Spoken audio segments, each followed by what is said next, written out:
Well, hello everyone, and Hmm. thank you for joining us on this Thursday, the Second. second, the second Second day day of the year. of January 2025. Oh my gosh. This is the chapter that is about, well, maybe I will say a tiny bit. This is about six, and six is about structure. It's how the universe was made. It's about how everything works, its function, the way things work together. And it really defines the order of space, everything on the outside that's put together in this reality, and time. So, time and space intertwine through six. And of course, last time, if you remember, we were um, going on about the power of three being the source of everything. And that's what we're going to see tonight with six, because six does not exist by itself. It is three plus three. When you have a hexagon, it's created by one triangle pointing down and one triangle pointing up. 3 plus 3 is the way 6 works in nature and this reality. And you'll see that as we read a little more tonight on this chapter. All right. Yay. Okay, so here we go. Launching into 2025 here with Chapter 7, 6 brings structure, function, and order to space and time. The number 6 brings structure, function, and order to the inseparable space-time continuum. From molecules to planets, 6 is the way 6 is the way nature frequently chooses to build. Physical matter relies on 6 for its structure, using the six-sided hexagon for strength, as well as making sure all the parts fit together. Remember when we were explaining the triangle and the strength that 3 created? Of all the polygons, it is the strongest. 6 depends upon the triangle for strength in two ways. Cut the hexagon point to point like a pie into 6 triangular sections, or connect every other point to get a 6-pointed star, made from 2 triangles with one pointing up and the other pointing downward. In both cases, we see the strength of 6 as a hexagon comes from multiple triangles formed within. By following the patterns displayed through creation, we're given a set of design instructions on how best to build and live optimally. It's part of the master plan that's been hidden in plain sight.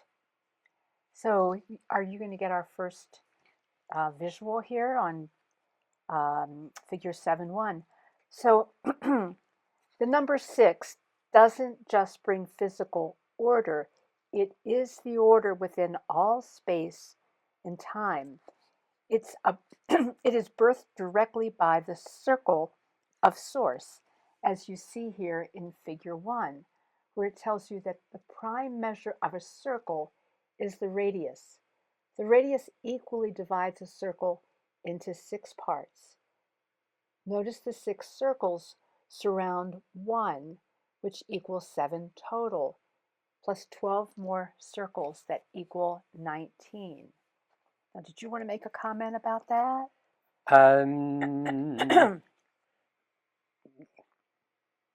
Well, hopefully it's clear that the radius of a circle is its defining measure, and it equally breaks the circle into 6 pieces. So that's what you've read. And again, it's as you can see on the right, I still can't get my pointer to show up. I'm sorry. But on the right side, you see the length between 2 points of the hexagon and the radius. It gives us the square root of 3. So the square root of 3 is found throughout 6 display, which is another way to see 3 at the root of 6. But bottom line, what the flower of life, I mean, are we going to talk about the flower of life? Well, let me finish reading what's in here. Okay, And why then don't you can do come back that? in if we haven't done that. All right, as children, many of us have played with a compass. And, the whole thing about the drawing is so wonderful to get us anchored into this. So we could draw a circle and then, using that same measure, place the point of the compass on the edge of the circle to mark off 6 even divisions. If we connect the segments, we form a hexagon with all the edges equal to the radius of the circle that created it. If we choose to draw circles at each segment mark, it's almost miraculous to see a perfect 6-petal flower grow with just a compass as the tool. Many of us didn't want to stop and place the compass point where the circles cross for 2 more sequences of 6 circles each. This creates a 2-dimensional form called the flower of life. So there it is, you can see that on the left, made from 19 overlapping circles. It's one of the first geometries made using only a compass and owes its notoriety to 2 things. First, dozens of Vesica piscis lie within the outer circle, and each one is responsible for generating all the square roots needed for creation. Wow. Second, it forms a hexagonal grid, and most natural patterns and geometries fit into a hex grid. Okay, so one of the things to note is a lot of attention has been given to this image called the flower of life. And the real call for what the flower of life has to offer is this understanding that, one, it creates a hexagonal grid, and everything fits into a hexagonal grid, and you can see where 2 circles overlap, you have a Vesica Piscis, Vesica Piscis, and we talked about that being the originator of all the square roots, all the geometries. And so that's really what we find in the flower of life that's important.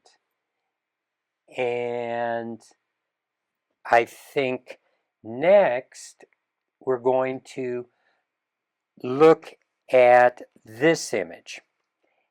And so this is where you see up there on the left is a triangle, a square, and a hexagon. Now, these are the only 3 geometries that you can use to tile a plane. What that means is if you lay out a plane, and like this rectangle to the right, you can divide it into squares, and the squares will cover it. On the far right of the image, you can see you can cover it with triangles. And when you have equilateral triangles next to each other, what starts happening is they start grouping into hexagons. So really, a triangle is inside every hexagon. So it comes down to hexagons are what tile a plane besides a square. Now, I'm going to start reading and let's see if this all helps make more sense. So let's explore more about grids that fill a plane in this figure 7.2 I just showed you. So if you take a sheet of paper and you want to evenly cover it with polygons so there are no gaps, and you only have 3 polygons that do this, that's the triangle, the square, and the hexagon. There are only these 3 that can do it. To cover a plane so all the shapes fit tightly together is called tessellation. Squares are the easiest for to use in building, as seen in most bathrooms, showers, and kitchens. We mostly use squares in what we build, but in the natural world, that's a different story.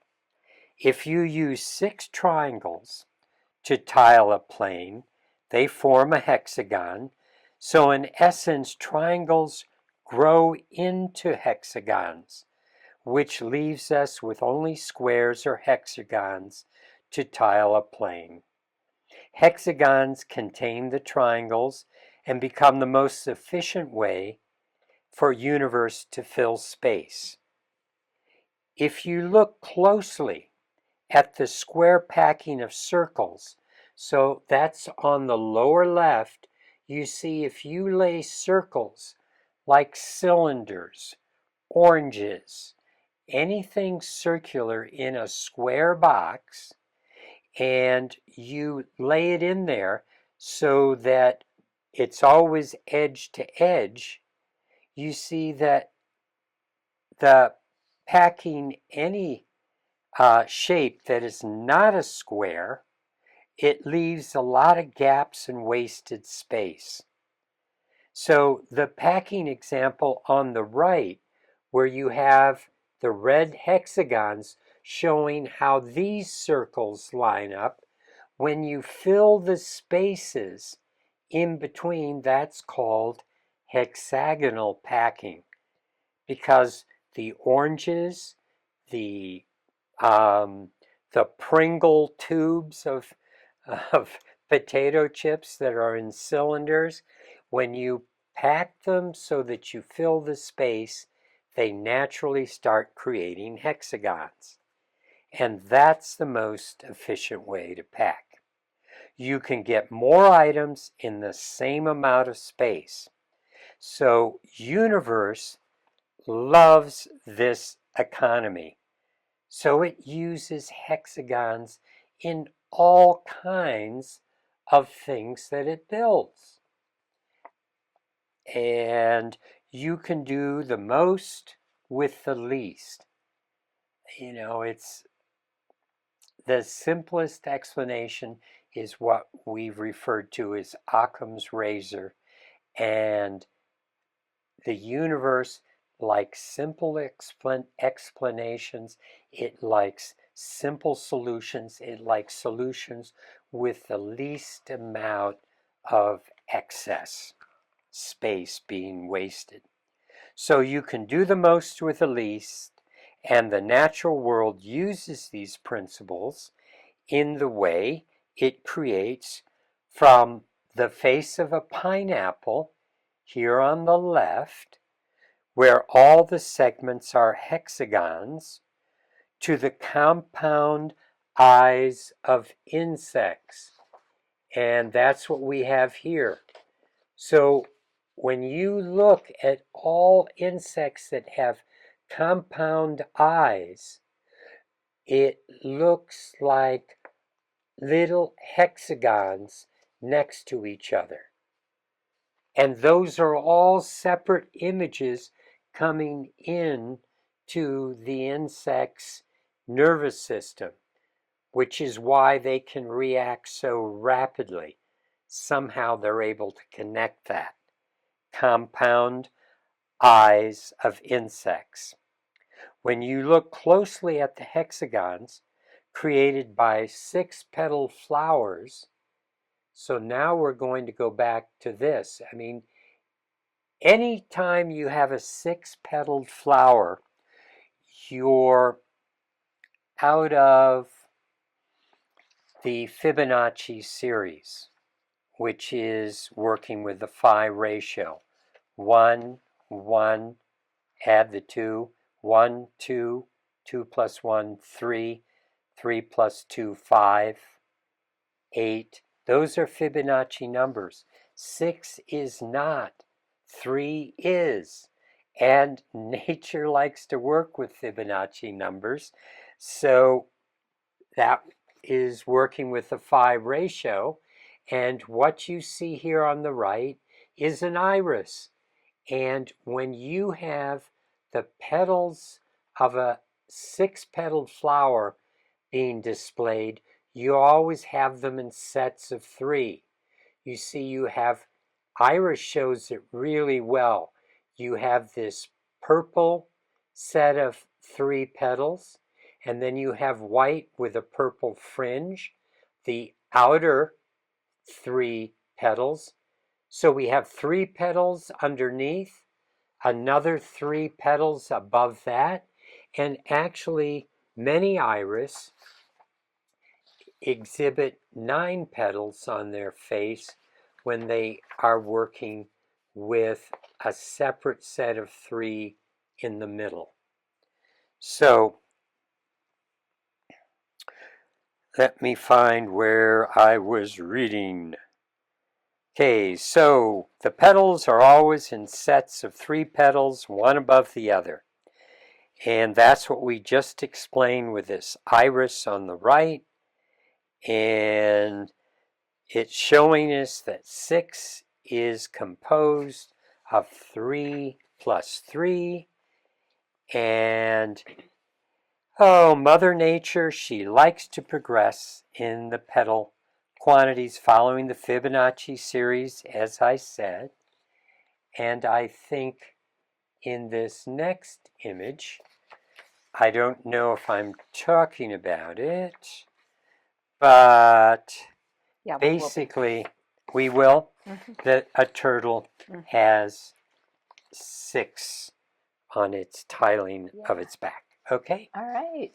So Eastern philosophies have symbolic images for each of the 7 chakras, and the center heart chakra is represented by a 6-pointed star. The star blends the upper 3 chakras, the crown, third eye, and throat, with the bottom 3 chakras, the root, sacral, and solar plexus. Everything is balanced in the heart. They understand that the 6-pointed star is about balance and the blending of higher and lower, as above, so below. It brings opposites together, such as the downward pointing feminine triangle with the upward pointing masculine triangle. Their union has come to be known as the Latin word for sex, which 6. which for 6, which happens to be sex. Sometimes it's more than just a universal shape that is reflected in creation, as is the case with the hexagonal plates found on the shells of turtles. So now you can go back and show. Yay! Yay, there it is. Turtle. Okay. A number of ancient cultures, from Norsemen to American Indians, used a turtle shell as their yearly calendar. Isn't that interesting? The 13 large plates in the middle of the shell represented the year's, 13 moon cycles, and the 28 small segments found around the outside rim reflected the number of days in each moon cycle, for a total of 364 days plus 1 day of rest, giving us our modern calendar equivalent. The physical design reflects, let me just admit somebody here, hold on a minute. The physical design reflects the natural order of time. By adopting a 12-month year, we've abandoned natural patterns to form an artificial construct that separates us from universal patterns. Not a big step, as someone argues, but one step following another has led us from the natural and connected rhythms of the sun, moon, and stars into a world of our own creation, reflecting disconnection and separation. So now let's explore the role of carbon, very important element. Everything alive is built from atoms of carbon. The study of carbon's role in life is called organic chemistry, as opposed to everything also being, Everything else. as opposed to everything else being inorganic chemistry. Carbon's dominant presence is due to the number of different bonds it can make, 4, with other elements, forming long chains of atoms offering 1,000,000 different carbon compounds. Every compound connected to life begins with a hexagonal ring of 6 carbon atoms called a benzene ring, and that's figure 7.5 that you can be seeing right now. Groupings of these rings are often referred to by chemists as, guess what?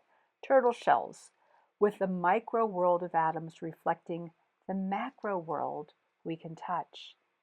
On the left-hand side of figure 7.5 is a chalkboard full of different molecules, where the hexagonal carbon rings are paired with hydrogen, oxygen, and nitrogen to form organic molecules called hydrocarbons.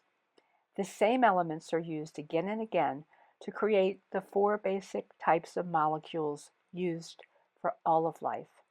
It's the variation of their combined shapes that determine their function. Pattern defines reality, and function follows form.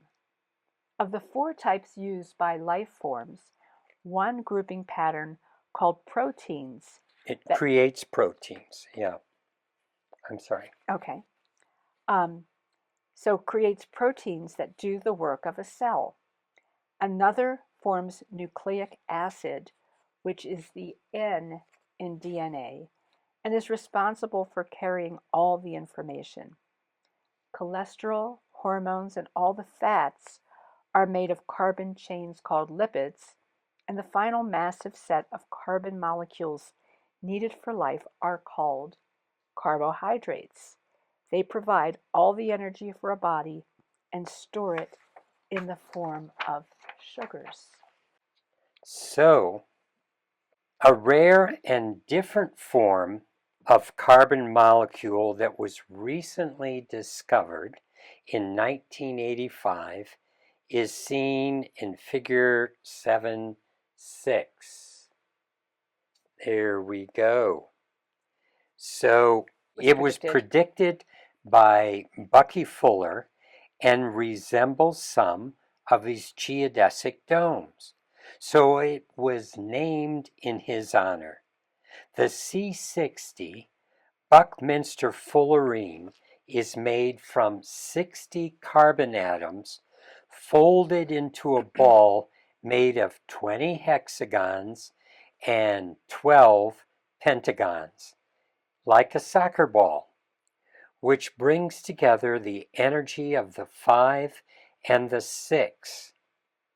Several of the images in figure 7.6 are different perspectives of the C60 molecule that we make in gold-plated bronze because it is one of the highest vibrational forms of carbon interlinked with all life. On the physical level, it is used as one of the most powerful and smallest antioxidants known for being the only one capable of traveling through cell walls and the brain-blood barrier. So what I'm talking about here is you just saw the C60 molecule. This is what we also make in the physical. And as you notice, it has 6 6-sided hexagons and 5-sided pentagons in between each of these 5 hexagons, yes. So Bucky was working with this geometry a lot before they discovered that it was a molecule. And he realized that it should exist. And Thurber, Marshall Thurber. Marshall Thurber, someone we know who worked with Bucky Fuller, mentioned that Bucky turned to him once and said that this would be discovered, and it was within the year after he died. And Bucky referred to it as something that would change healthcare in the future. He had that ability to tune into things. And he was working with it because basically, if you take one of the Platonic solids, an icosahedron, and you cut off each point, you'll end up getting the 20 pentagons by cutting off the point, and then that leaves hexagons in between the points.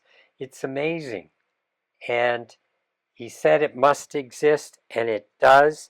And what they found is they can collect it, much like soot, when they create it. And we've been, through Marshall Thurber, working with a scientist who's found a way to keep all of the molecules separate. And what's amazing about these is they have 32 faces, which is a magic number. We'll see more in further chapters how 32 is very important. But each one of these faces can collect a free radical when it's in your body at a very small scale, when it's a molecule, a single molecule. It can collect free radicals, extra oxygen. It is remarkable for reducing inflammation. And so we take it as a supplement. And that's the magic of C60. And it's called C60 because each one of these points is a carbon atom that links to other carbon atoms in this array, forming 60 at the points. So, geometry reveals the underlying harmony and order that exist in the universe. It is a tool for uncovering the mysteries of creation. This is a quotation from Buckminster Fuller. I'll read it one more time because it's really powerful. He says, geometry reveals the underlying harmony and the order that exists in the universe. It is a tool for uncovering the mysteries of creation. Geometry lays it all bare. And number 6 is everywhere. You can't build a universe without it.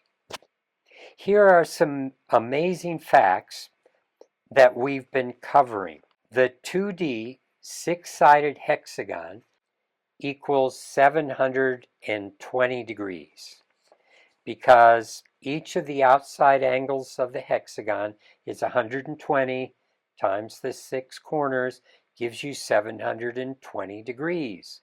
And remember that the 3D tetrahedron also has 720 degrees. And the sun, the moon, the earth, all geometric solids, all the Platonic solids, many celestial figures are all evenly divisible by the base harmonic of 720. So the number of degrees in a hexagon is the same thing as the number of degrees in a tetrahedron, and I think I do have that somewhere right here, where it's talking about a hexagon is equal to a tetrahedron, and here is where we're looking at 720 evenly divides. It gives us the actual diameter of Pluto's moon in miles.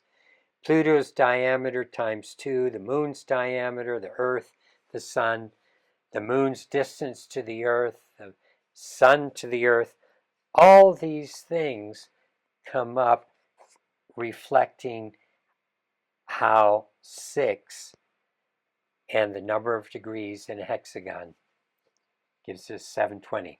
Okay. Okay. So if you're following along, we're on page 154. The angles of the phi ratio triangles are multiples of 6 and 6 squared. From organic life to the inorganic crystal kingdom, 6 is the universal principle for structure and order. Okay, on the left side of figure 7-7, if you can get that for us. What is 7? Okay. Figure 7-7. See, I've added. Looks like this. Here we go. Okay, here we go. All right, you have hexagons of carbon forming layers of sheets of graphite that can easily slide off the tip of a pencil to leave its mark on a sheet of paper. On the right of this illustration, the same carbon atoms rearrange their molecular structure as fractal stacks of tetrahedrons. I'll try to say that fast a few times. Each with 6 edges, forming one of the hardest substances, which is diamond. The underlying reason for the strength of the diamond is because its tetrahedral molecules create the strongest geometry. The large tetrahedron is made up of smaller and smaller tetrahedrons that build this nearly indestructible form. As the group of 6 change their form, the function of the molecule changes too, because of the underlying shape. So on the left, you've got the hexagonal carbon molecules of graphite that we spoke about. On the right, in this illustration, the tetrahedral molecules of a diamond. Look how they're different, and look how they become so strong. And it's all carbon.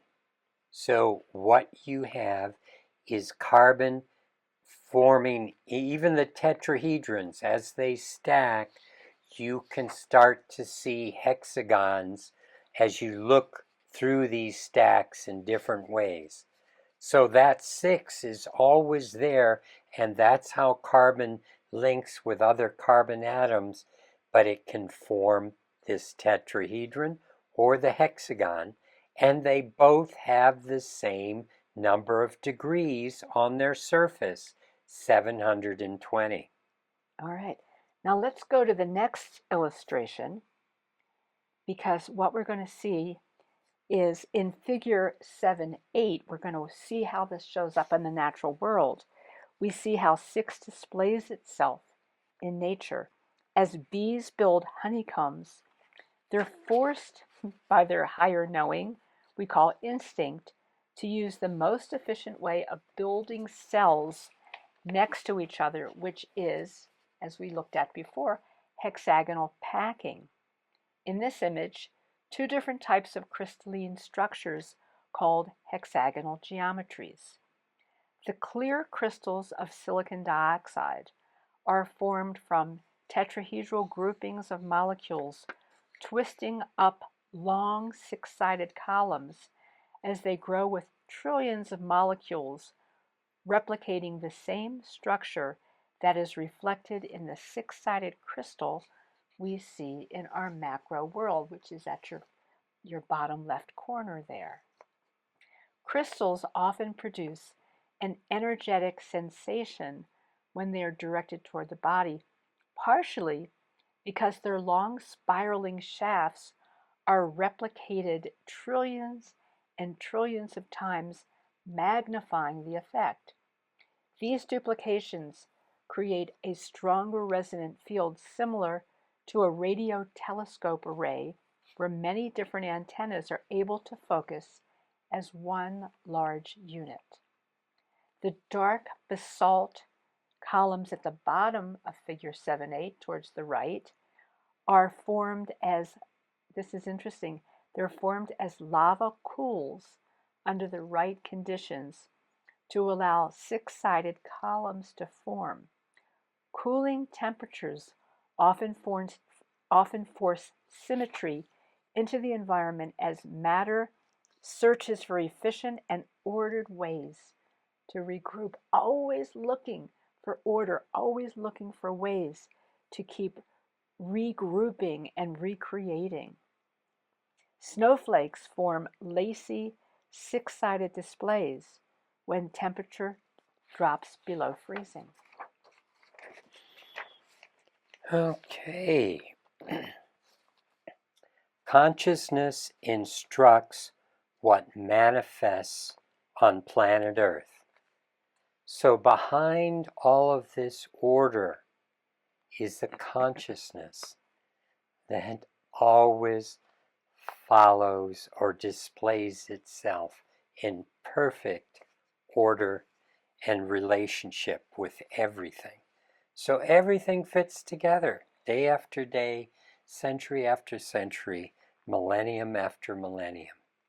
As mentioned in Chapter 5, the Japanese scientist Dr. Masaru Emoto demonstrated through his work with water how positive intent could be held by water to transform its purity. Water vibrationally enhanced by focusing positive thoughts of love and joy created more beautiful and perfectly formed snowflakes than unenhanced water. He found that it was even possible to take polluted water that couldn't form more than an ice blob and enhance its vibrational nature through focused intent to form lovely snowflakes. So the backstory here is that as vibrational levels rise, which happens with the environment, and human beings can affect the environment by raising their vibrational level through focusing on joy, focusing on love, focusing on connection.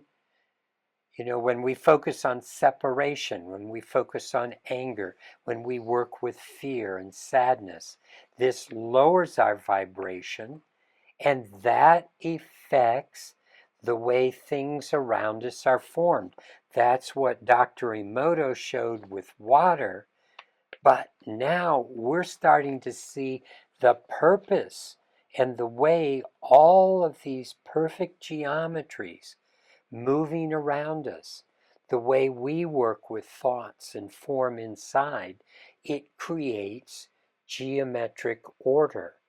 And universe loves higher vibrational order. I mean, it can't form order easily in lower vibrational situations.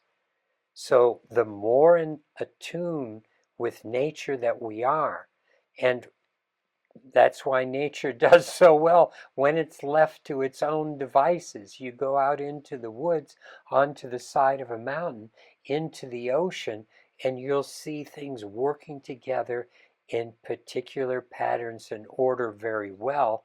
And when human beings come in and disrupt that order with their thought patterns, with their electromagnetic frequencies, with so many of the toxins that we bring into the environment, we start to break down order in nature and creation, and we are breaking that order and the vibrational level that we're living at, we're taking it to a lower vibrational level. Because order feeds us, we feed order. It goes back and forth. It's amazing how it all works. So, and enhance its vibrational nature. That's what we were talking about, the blob of water.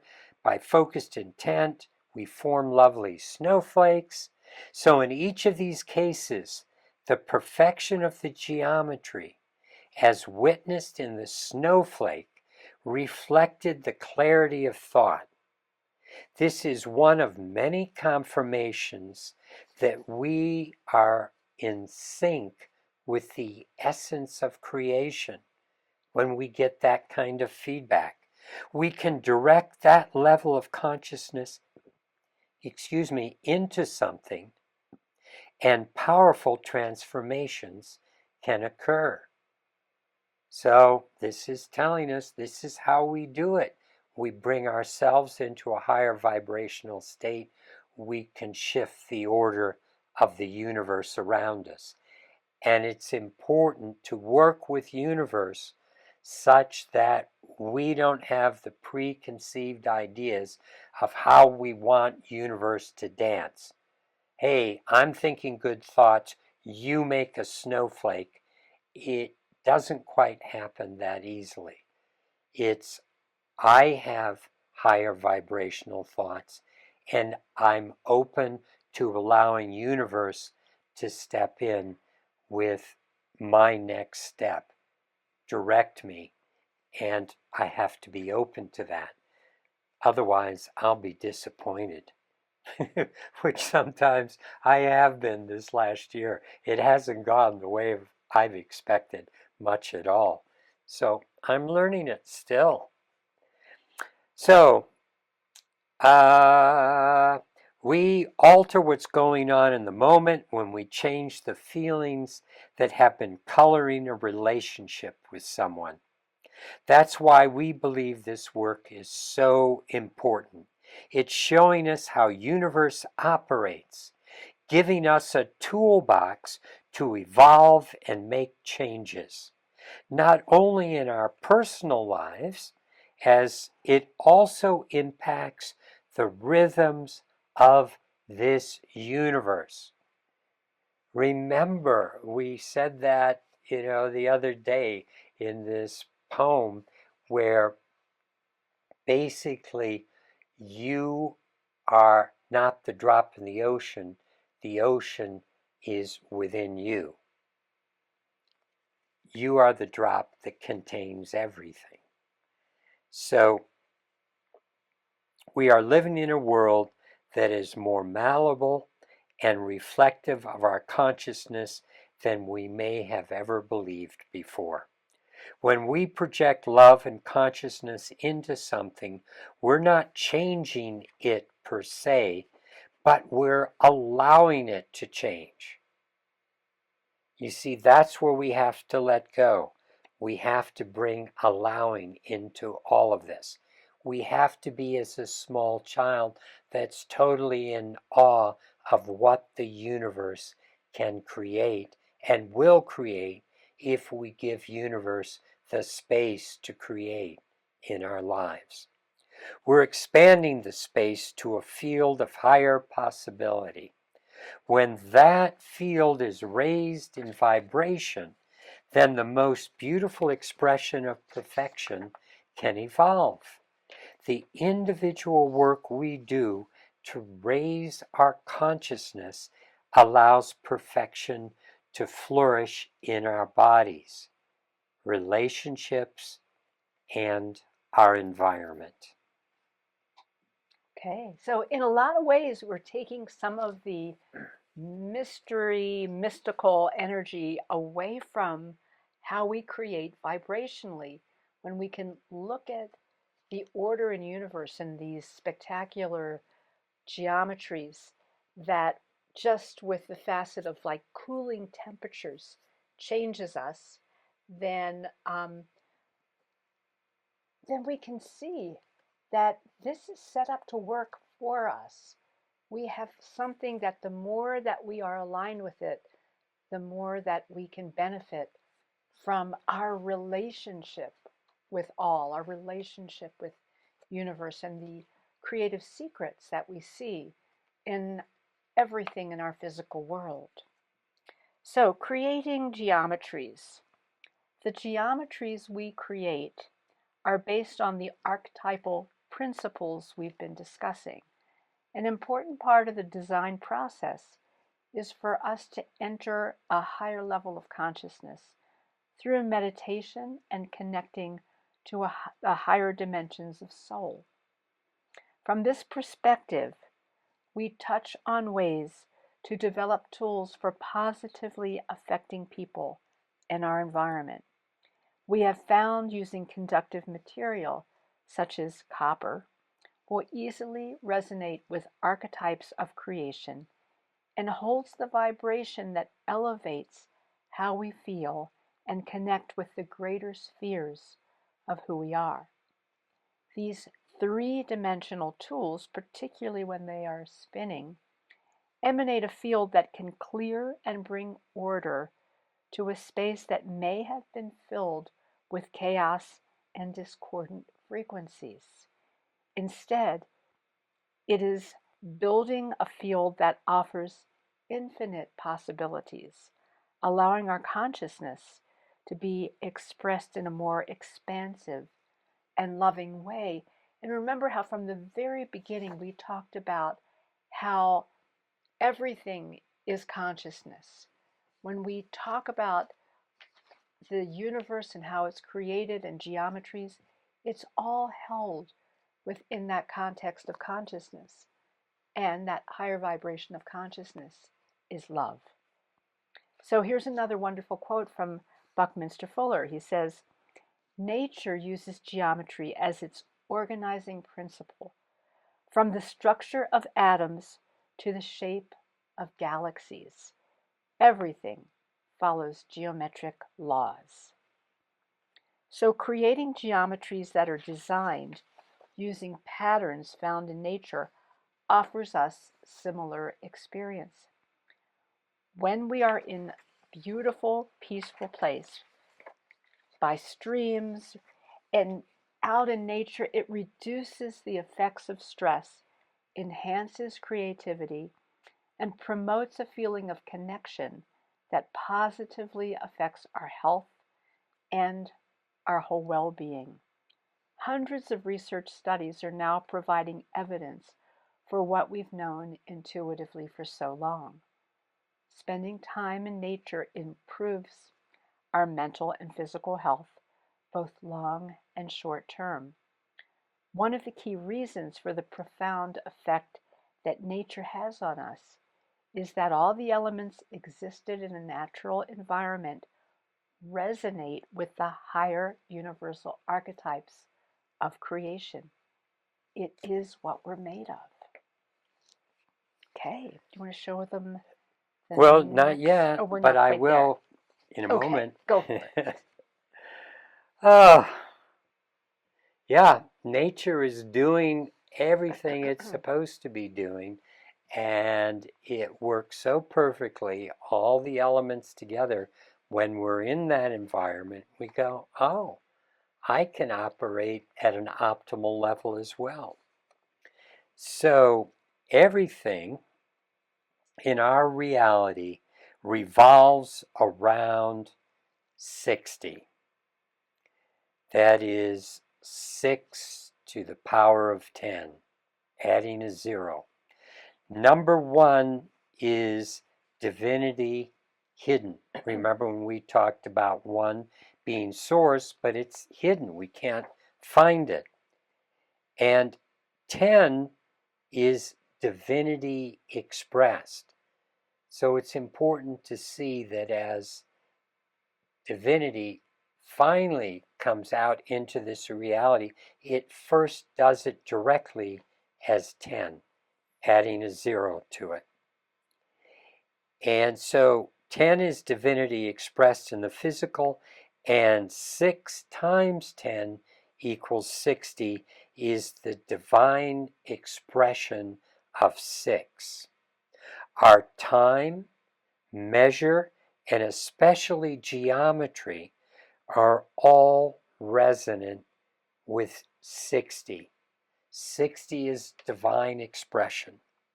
The planets of our solar system orbit the sun in a flat plane like marbles on a plate. You see, that's there on the left. So all the different planets are pretty much in the same plane. And this is referred to as an ecliptic.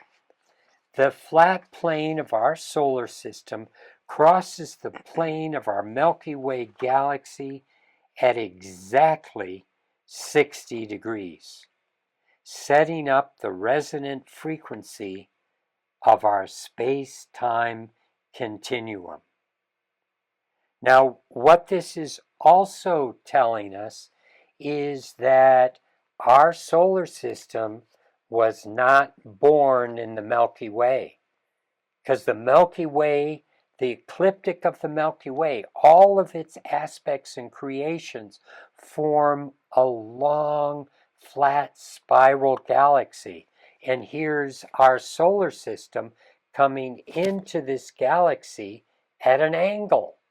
It's like we weren't born here, our solar system was captured by the Milky Way, and captured in such a way that divine perfection of creation has actually set up our entire solar system to be in a base 60 divine display. So I'll show that again. Science points back 5,000 years toward the Sumerians as using a base 60 counting system that carried forward to our present day system of using 60 in tracking time and the measure of degrees in a circle. It's convenient to focus on them, that is the Sumerians, but the truth is we are talking about divine archetypes as it regards our measure of time and degrees of space. So, science says the only reason we're using base 60 is, we've been doing it for 5,000 years. Sumerians did it, seems to work pretty well. And when they set up the metric system, they tried to break days into hundredths and tenths and hours into hundredths and tenths, and it got really messy. They had so many strange fractions. They went back to the base 60 system for both degrees. 6 times 60 gives us the 360 degrees in a circle, and 60 seconds in a minute, 60 minutes in an hour, and 24 hours in a day. 2 plus 4 equals 6. It's all 6. It works because that's the way everything in creation is doing it. We didn't lay it on and try to figure out how it works. Science thinks like that, and that's why they said, we're doing it because of the Sumerians. The Sumerians didn't invent a successful measure. They discovered what already existed, or more than likely, it was passed down to them as the way universe works. So what I'm alluding to here, and I think we've talked about this with the base numbers we talked about last time, found in so many cultures that came from a pre-Diluvian culture, i.e. Atlantis.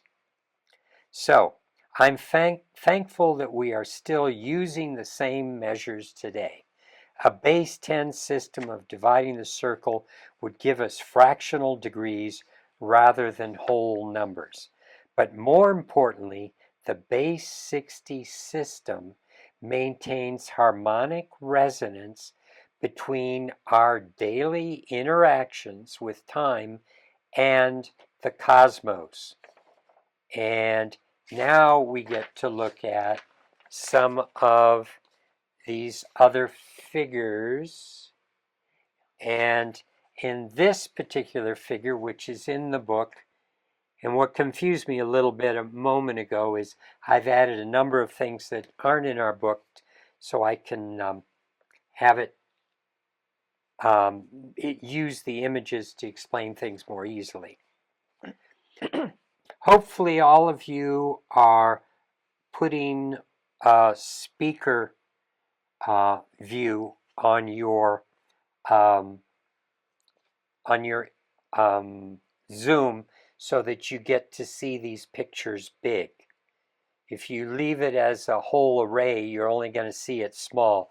But if you have speaker view, then the pictures get big for you. So if you look at this particular figure to see how many times 60 and 6 are used with time. Here we have, I just went through it, 60 seconds, 60 minutes, 2 plus 4 equals 6 hours in a day. So there are 6 even segments of a circle, and 6 times 60 is equal to 360. There has always been 360 degrees in a circle. That's not a human invention. That's why the latitudes on the planet have existed for hundreds of thousands of years. And there are things on the planet, depending on latitudes, that have never changed. Those numbers don't change because 60 doesn't change. Of course, the center of everything was the center of the landmass in Egypt at Giza. That's why the Great Pyramid was there. But the English decided to make them the center of the universe with the meridian of 0 starting in England. But it really should start in Egypt. There you go, my diatribe. Anyway, the harmonics of time interweave with the degrees of space and the measure of the earth, the moon, and sun in miles. So see, we're talking about minutes and hours. We're talking about degrees and shapes. We're going to start talking about miles. They all are harmonically related. They all existed before creation. That measure of a degree has always existed. We didn't invent it as human beings. We didn't discover, we discovered the mile as a divine measure, but it's how all the planets and sun are laid out. So we will connect what the number of minutes or seconds in that period of time is harmonically resonant with. So that's what I'm going to start showing you right now with all of these. And I'm sorry my little arrow can't point, so you're just going to have to follow my words. We're at about an hour. Do we have time? Should we go through these? Let's finish page 160. And then we have a comment from someone that we should also address because it's interesting. So I will just finish this, and then when we come back, I have more things where you see all this base 60 shows us all these relationships. But in here, you can see that 360 degrees in a circle equals 360 degrees in a square. And so this is circle heaven, square earth. They are as above, so below. Everything contains the 6 times 60, magic 360. A half a day, 12 hours times 60 minutes is equal to 720 minutes. So you get that number in half a day of time. you get the number of degrees in a hexagon, the number of degrees in a tetrahedron. If you take that and break it down into seconds, you end up with, and you multiply it times 10, you're going to have the radius of the sun. So one other thing is if you take then a full day, you get 86,400 seconds, and you multiply that by 10 and you get the diameter of the sun. So a full day in seconds, in time, working with base 60, gives us the diameter of our sun. Every day the sun shines down on us, unless it's cloudy, but the point is, each full day of 24 hours is giving us the radius of the sun, or excuse me, the diameter of the sun in miles as it relates to the number of seconds in the day. I mean, that's mind-boggling. It is. So, have you completed? Well, I pretty much, well, no, I haven't completed. Why don't we go so ahead and why complete don't, that? I mean, this kind of opens up a whole more can of worms. So why don't we could start, because we're there. over an hour. Okay, and we'll start there next time. In the middle of page 160, yes, the second third of it, we will start there at our next meeting. So there was a comment from Andrew that I think would be a nice way to wrap this up. And he says, it's interesting that the geometrical harmonics in our solar system are measured in miles and not kilometers. Do you have any ideas on why this is so? And Gregory's got opinions on this one for sure. I do. Okay. It's in miles because miles is a divine measure. Science doesn't really admit that. They go back and say, oh, mile, mille, M-I-L-L-E, invented by the Romans. The measure already existed. The Romans gave it a name. And bottom line, it's a divine measure that works with, as I just said, degrees, which all of these things give us degrees, the geometries. It works with time. And so this measure we call miles. Kilometers, the metric system, is not a system based on anything natural. They like to tell us, oh, these scientists went from the North Pole to the equator, divided it by 10,000, and that gives us the length of a meter. They were really off, but what they created as a meter, they made a metal piece that they stuck in the rock in France, and bottom line, that's become the measure. The metric system really saved us from a lot of confusion, because that happened at a time when pounds and weights, and distances and so many things were all mixed up. If you went to one shop and you got a pound of cheese, and you went to another shop and you got a pound of pickles or something, it was different. No, there was nothing that was overlapping, that was standardized. And that's where the metric system came from. They standardized a system. They did it in base 10 because base 10 is easy for human beings to think in. But when they tried to apply it to time, it didn't work so well.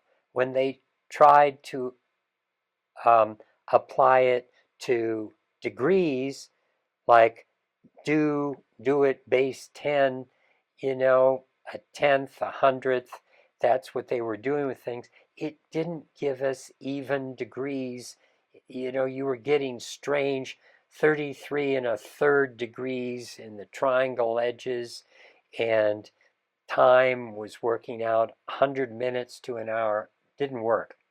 So they kept that, even though everything else is in the metric system.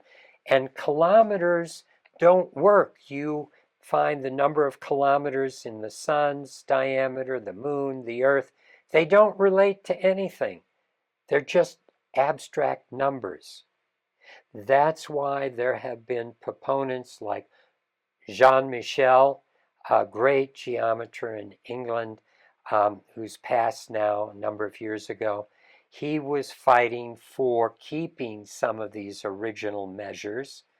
Miles, even though they seem totally weird, because we've broken it down into 5,280 feet. What's a foot?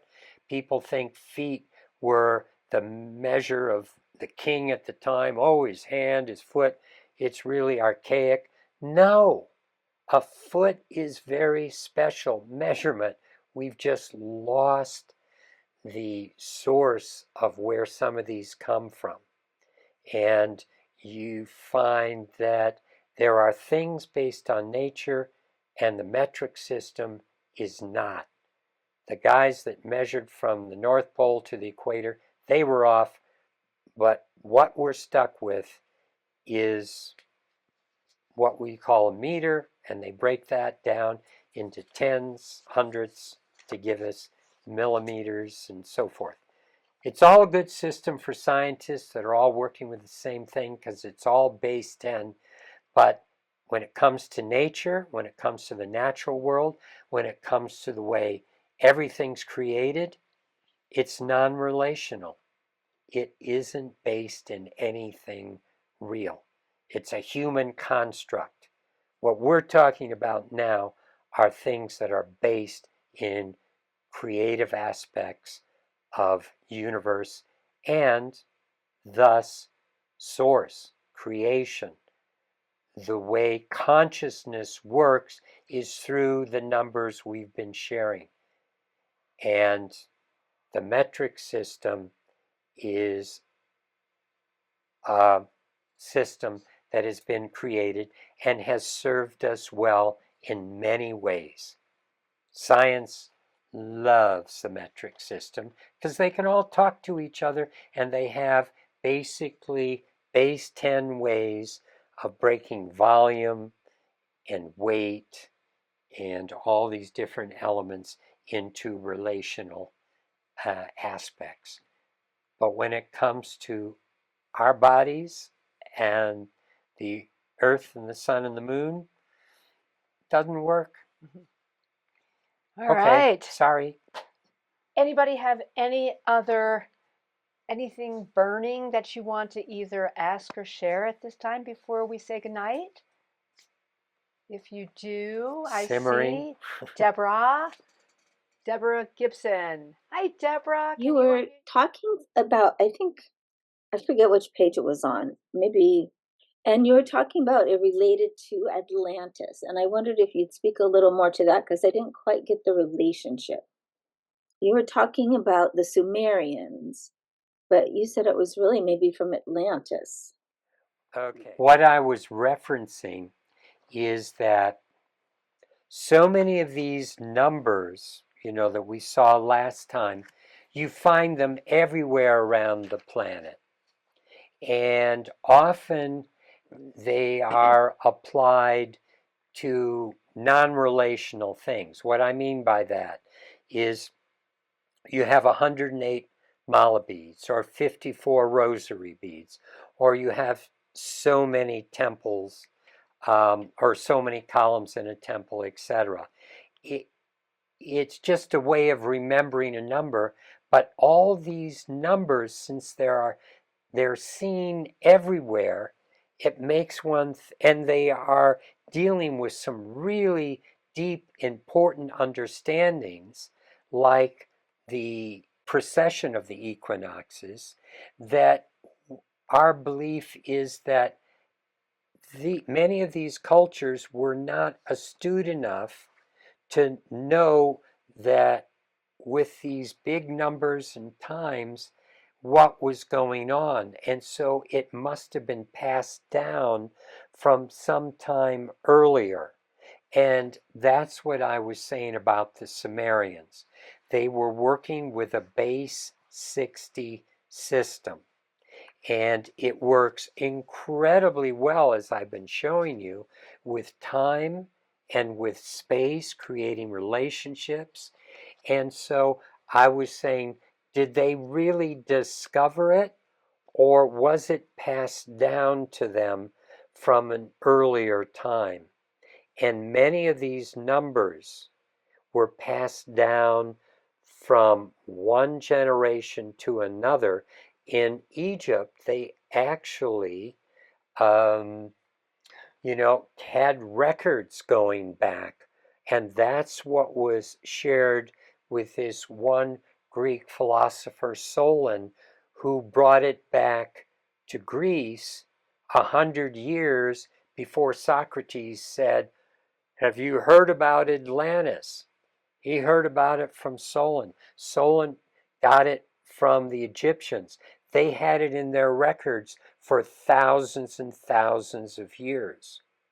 And something that I found very interesting was I was watching a program once, and on the border of, I think it was Syria and Turkey, someone found under a rock in this cave all of these Egyptian gods. You could see Horus, and you could see Nut, and you could see, the dog face, and all of these. Yeah, these were Egyptian gods, but they were gold leaf, and they were carved. They were laid over carvings that were done in wood. When they carbon dated the wood, it was over 10,000 years old. And so you go, wait a minute, something's wrong about this picture. In the old kingdom of Egypt, we're only going back 6,000 years. So why was someone making all these gods that we see in Egypt 10,000 years ago? What it looks like is those gods were imported into Egypt from the beginning, and they were around 12,000 years ago, 9,000 years ago, before the Great Flood. And we started having serious floods on this planet. Science has now shown that there were comet fragments that came in, hit the northern hemisphere, which had 2 miles of ice on it. And so that absorbed the impact, and the heat melted so much water. There was tremendous flooding that went on in parts of North America. You can see it about 12,000 years ago. What happened is the ocean seemed to shift its salinity about that time, and the currents shifted. We were coming out of an ice age at that time, and what happened was 12,600 years ago or so, we were driven back into a small ice age. And what happened is the Clovis people disappeared, things got cold again, and the thought was now, only within the last few years, the last couple decades, we started realizing that ocean currents changed because so much fresh water came in, because there was major flooding, and those comet fragments came back and revisited the planet about 9,600 years ago. And that's when the oceans came up a total of about 350 feet, which it flooded all the coastal lines. And that's where a lot of these cultures were living. They were living alongside of the hunter-gatherers. But when we had these major catastrophes on a planetary scale, who would be best adapted to survive? but the hunter-gatherers. And the few survivors of this civilization that's been referred to as Atlantis, that was building the Egyptian gods over 10,000 years ago, and all this other stuff, and had all these numbers, they passed down a lot of this information. It was magical. Overnight, all of a sudden, you had all these domesticated animals, all these domesticated fruits and vegetables, all of these grains. We have no period of time where we saw them being developed. It's just wham, bam. All of a sudden, they were there. And everybody was using cows and sheep and horses. And people were growing wheat and all kinds of there are ancient grains, but where did they all come from? How did that whole process happen? We went from being hunter-gatherers to societies that started working with timelines of 26,000 years. That's the precession of the equinoxes. So all this information, all this geometry points toward an understanding that's been there on the planet before, and we're just rediscovering it now. And the way modern science thinks is nothing could be better than us right now. We're the pinnacle of everything. We're at the height of where human beings can be. And I think that may have a little bit more ego attached to it that keeps us from realizing that there have been societies that have worked with creation, and some of the things they did in some of the books that I mentioned before about earlier cultures, that they moved rocks and they built things that we couldn't do today. And we still don't know how the pyramid was truly built. But there are things going on in that point to a lot more wisdom and a lot more capability of working with this reality than what we have been able to acknowledge. And our little offering in all of this is just to look at the sacred geometry and start to see how that reflects the way things happen naturally. And a lot of the clues can be found when we go back and look at ancient numbers and ancient civilizations, and it keeps getting pushed further and further back. Now they've found caves and writing in South America that's over 30,000 years old. 30,000? That's long before the land bridge between Asia and Alaska existed. That was all filled with ice for tens of thousands of years. They had to come over before that if they used that land bridge, or they had to sail across the ocean. Something has been happening on this planet that we're only just awakening to little by little now. And it's not an easy awakening, but the evidence keeps pointing to it. And more evidence will continuously be revealed as the curiosity and the as things open up, as the earth opens up, so that we can understand more and more of what is here. So I think this is a great place Are we done with to questions end. and things? And I think we are at this Okay. point, right? Thank you, and